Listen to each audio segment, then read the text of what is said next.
So if you're an artist, you'll probably know that feeling you get when you suddenly remember some of your old artwork from like, I don't know, 2 years ago, and you're like, maybe I have a look at this, you know, it might be cute. And then you do look at it, and then it wasn't cute. It was very bad, actually, and you regret every single life choice you ever made. Right, take that feeling, multiply it by 10, and you get my current emotional state. So, 6 years ago, I started a pop group. I know. We're off to a good start. So, we were called the Next Music Generation. Why we were called this, I don't know. But honestly, I still think we had a better name than some other pop groups. There were 2 other people. They were 2 of my closest friends at the time. I'm not going to give their real names, but I will refer to them by their stage names, because that is another thing we did. I'm not going to tell you my stage name though, because I have dignity. The piece we wrote, or song, is it? I don't know. It's called Sweet 16. And since at time of release it will be hopefully my 16th birthday, I thought now was an appropriate time to share it. Also, I haven't looked at this song for like at least 5 years. I asked the member of the band who I'm actually in touch with if I was allowed to do this, and she said yes. By the way, if you don't believe any of this is real, then here is some proof. Voice, violin and piano, because that happened to be the instruments we played. And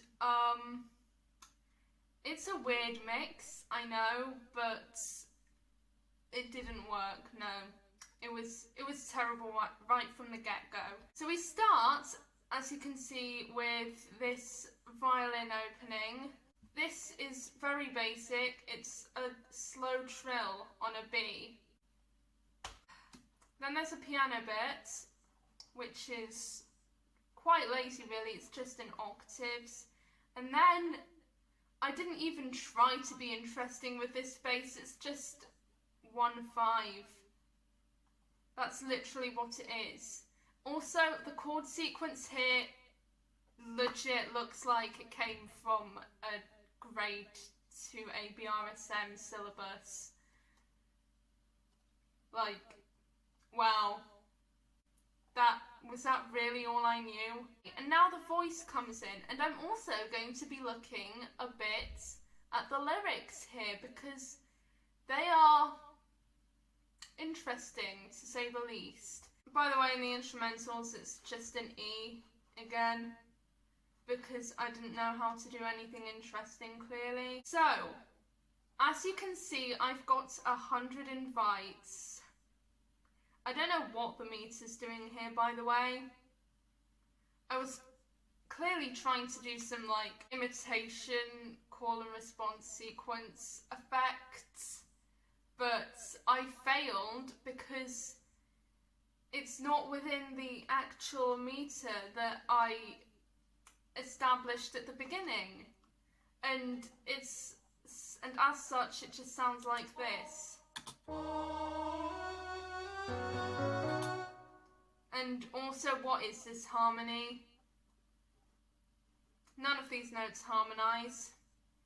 Okay, 2 right. This is a very weird vocal line, it doesn't make any sense. I've got the music all planned, I might even have a band, okay?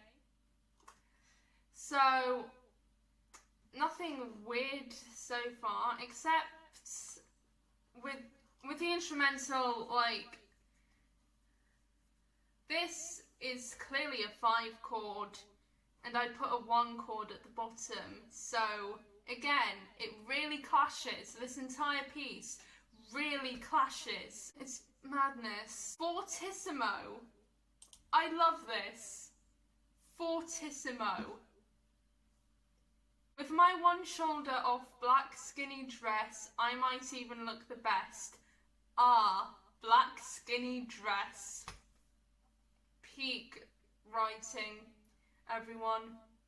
Hang on, I'm going to get something. So, because 10-year-old me clearly loves black skinny dresses so much, I'm going to put on this black skinny dress to commemorate her. This is what I used to wear for concert blacks. You know, just wearing this dress makes me miss concerts so much. The dress actually has both shoulders off, but I'm sure she won't mind. Again, with the Our Black Skinny Dress line, with this weird meter that doesn't make any sense. It's like I didn't know how to change time signatures or anything. Also, the way these lyrics are positioned is so weird. It's like, with my one shoulder off black skinny dress, I might even look the best. Nobody talks like that. People don't do that, ever, so... Right, this next bit. Obvious disharmony and clashes aside, let's just talk about these lyrics for a second. I'll get the party cups and some vodka, even though it's illegal to drink this young. 10-year-old me, everyone, singing about vodka and underage drinking.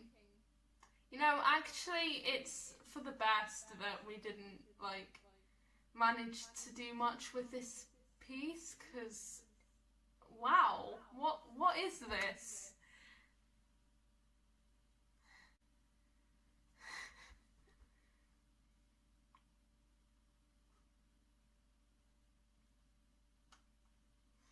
Okay, I'll be on the dance floor with my boyfriend, everyone will be jealous. You know, I think this piece is the prime example of how, if you're writing a song, you know, with words, you need to write the melody first, then the lyrics. Because if you write the lyrics first, you'll be trying to find a melody that goes with the lyrics. So then this will happen and you'll end up with these really weird meters and syncopated rhythms. That's a worst case scenario anyway. This piece is not great. I'm not saying that all of you will end up like this, but if you're unlucky you will. Props to me for actually using the appropriate chords here, because I haven't done that for the rest of the piece. That's for sure. Cause it's my sweet 16, it's gonna be all about me. It's my party, party, party, party. Oh, this is the chorus. It's 3 bars long. 3.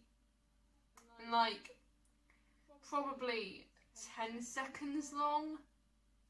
I don't know what I'm doing. Right. The next bit is the rap. This isn't written on here because I couldn't really write it on here. It consists of this E minor chord only. Simply just the E minor chord, because I couldn't be bothered to deal with anything else. However, I did manage to find the lyrics somehow. So here is the rap, because we wrote a rap in this song. It's gonna be the best sight, my dress is so tight. She really likes black skinny dresses, doesn't she? I'm gonna feel so right, we're gonna party all night. Okay, I'm gonna hit that thing. What are you going to hit? What are you going to hit, you 10-year-old girl? What do you know what that means? Honey, do you know what that means? Because I don't think you know what that means. This is very weird for a 10-year-old to write, because, yeah, wow. What is this? What is this? It's mad. I'll get a non-seen ring. I don't know what that means. Does it mean an invisible ring? What does non-seen ring mean? And how is it worth anything if it's invisible? Because it doesn't make sense. Does this song make sense? I'm just gonna move on. I'm the queen, my BF's my king. Oh yeah, one point I forgot to mention is that 10-year-old me is very sure of the fact that she will have a boyfriend when she is 16. I do not have a boyfriend. I don't know if Lexi has a boyfriend, but I do not have one currently. Also, apparently I write 100 invites at the beginning. I don't know who to. I don't have 100 friends. I have like 10 at most. Oh, my dress is so bling. Again with the dress, this is the 4th time, woman. It is a very nice dress, but still. My arms are gonna be in the air like I just don't care. My face is bare. My face is actually bare. I look nice. I don't know how to do my hair. I do know how to do my hair actually. That's very rude of you to assume otherwise, 10-year-old me. My hair is amazing. I'm gonna bake a cake. We'll dance and we'll shake. I could have nails. Fake. Back to the studio. Because it's my sweet 16, it's gonna be all about me. It's my party. Party, party, party. Okay. Yeah, again, with this weird, imitation thing. I don't know what this is really. I'll have some food tables and speakers with cables. I'm so excited. So is written with 5 O's here. Because that's how excited I am. Also, excited starts on the first beat of the bar, despite the fact that excited doesn't have a stress on the first beat. So that means that I apparently wanted to sing it like, I'm so excited, as in excited, rather than excited, because I didn't know what an upbeat was. I'm sure I knew what an upbeat was at that age. Also, I overuse triplets a lot. This is too many triplets. It's gonna be alright, it's gonna be alright, it's gonna be alright, it's gonna be alright. This is actually a nice build up to the climax, or else it would be if I didn't just use the same chords over and over again. But speaking of chords actually, I am rather impressed with myself here because I managed to commit to the no consecutive perfect intervals rule way before knowing about that rule. Like, if you look at this, none of this has consecutive perfect intervals, and that's quite impressive for 10-year-old me writing this pop song. Because it's my sweet 16, it's going to be all about me, it's my party. Okay.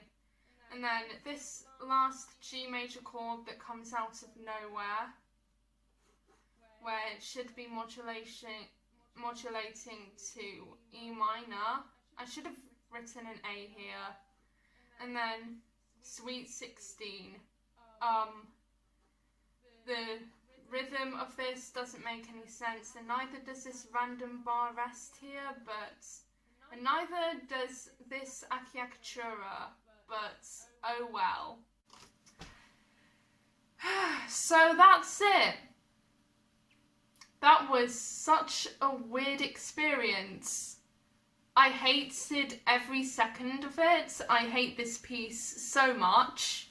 But on a serious note, it is, in a way, kind of good that I hate it, because it means that I've improved.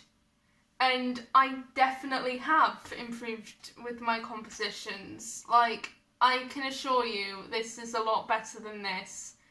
You can't really get much worse than this, but yeah. Also,